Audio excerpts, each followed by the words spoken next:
Hey guys കുറേ vlog എന്നാൽ പിന്നെ നമുക്ക് ഇന്നൊരു വ്ളോഗ് എടുക്കാത്ത മെയിൻ കണ്ട ഗൈസ് കണ്ടന്റ് ഇല്ലാത്തോണ്ട് അങ്ങനെ എന്റെ അളയെ വിളിച്ച് പറഞ്ഞ നമുക്ക് ഫിലിമിനും ഇത് കണ്ടന്റ് ആക്കി എടുത്തു സെക്കൻഡ് ഷോക്ക് ഓക്കെ ഞാനും അളയാ അങ്ങനെ നമ്മൾ ഫിലിം കാണാൻ വേണ്ടി അർച്ചന തിയേറ്ററിൽ വേണ്ടിയിട്ട് നമ്മൾ മീ മാർക്കറ്റിലെ ഫിലിം കാണാൻ പോകും. എന്തായാലും പണ്ടത്തെ പോലെ കോമഡിക്ക് ഒരു എനർജിയും ഇല്ല. അവിടെ കാലത്തുമ്പോൾ എന്റെ കൈസാന്റെ ഫാൻ ഞാൻ വെറുതെ പറഞ്ഞ കൈസാന്റെ കസിനാണ്. നമ്മൾ ഓൺലൈനിൽ ടിക്കറ്റ് ബുക്ക് ആക്കിയിട്ടുണ്ട്. അവിടെ സ്കാൻ ആയി കൊടുത്തിട്ട് നമുക്ക് ടിക്കറ്റ് ഇട്ടിട്ടുണ്ട്. നിങ്ങൾ ഇപ്പോൾ വിചാരിക്കണം ഇച്ചങ്ങാന്റെ ടിക്കറ്റ് എടുത്തിട്ട് പോകുന്നത് നമ്മൾ ഷോ എടുക്കുന്ന വീഡിയോ ഒന്നല്ല. ഇത് കണ്ടിട്ട് അർച്ചന തിയേറ്ററിലെ ഫിലിം ബാത്റൂമിലാണ് തുടങ്ങുന്നത് വിചാരിച്ച കണ്ടത്. ഇത് നമ്മൾ കണ്ണട നോക്കാൻ വന്നതാണ്. അങ്ങനെ എന്റെ അളയെ ഓടിക്കൊണ്ട കൈസ് പോകുന്ന ഫിലിം തുടങ്ങിയെന്ന് പറഞ്ഞിട്ടുണ്ടായി. നമുക്കെല്ലാം അറിയില്ലേ നമ്മൾ തുടങ്ങാത്ത ഫിലിം തുടങ്ങൂല.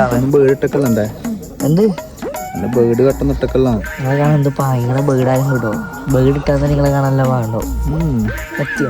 എന്നെ കൊണ്ടുപോയ സ്ഥിതിക്ക് കൈസാണ് ഞാൻ കുറെ മോട്ടറാക്കിയിട്ടുണ്ടായി. അങ്ങനെ നമ്മൾ കാണാൻ പോയ സിനിമ വേറൊന്നില്ല കൈസ് നമ്മൾ കാന്താരിയാണ്. ഇതിനൊക്കെ പ്രധാനപ്പെട്ട കാര്യം പറയാണ്ട് ഈ ഫിലിമിലെ ജയറാമിന്റെ മോളും മരിക്കും. നിങ്ങൾ ആരെ ശപിച്ച് കൊന്നക്കണ്ട കേട്ടോ. അതുപോലെ നിങ്ങളെ മുന്നിൽ നിന്ന് അറിഞ്ഞിട്ടുകൊണ്ട് ഇങ്ങാരെ കല്ലെടുത്ത് ഇറന്നക്കണ്ട. Brother just for fun. അങ്ങനെ നമ്മൾ ഫിലിമിലെ കഴിഞ്ഞിട്ട് പോകുമ്പോൾ കൈസ് 2 മണിയായിട്ടുണ്ടായി. നമ്മൾ പിടിച്ച രാത്രി പോലീസിലാണ്. പോലീസിലൊക്കെ കൈസ് പട്ടിക്കുട്ടികളുണ്ട്. ഈ പട്ടികളെ നോട്ടം ശരിയില്ല കൈസ്. നമുക്ക് വേഗം ഇടുന്ന് വിടാം. ഇളയ വർത്തിട്ട് അതിനെ കൂട്ടിക്കൊണ്ട് പോയിട്ട് ഒന്നും വാങ്ങിച്ചില്ല പറയേണ്ട കൈസ്. അങ്ങനെ ഇളയനെ കൈസ് നമുക്ക് മുട്ട വെച്ച് വാങ്ങി തരുന്നുണ്ട്. അതുപോലെ തന്നെ കൈസ് സ്മൂത്തി കൂടി വാങ്ങി തരുന്നുണ്ടായിരുന്നു. അതുപോലെ തന്നെ കൈസ് നമുക്ക് ഒരു ലേസും കൂടി വാങ്ങി തരുന്നുണ്ടായി. അപ്പൊ നമ്മൾ ഇന്നത്തെ വ്ളോഗ് കഴിഞ്ഞിട്ടുണ്ടെങ്കിൽ കൈസ് നിങ്ങൾക്ക് ഇങ്ങനത്തെ വ്ളോഗ് ആണെങ്കിൽ കമന്റ് ഇട്ടോ. അപ്പൊ കൈസ് ബൈ.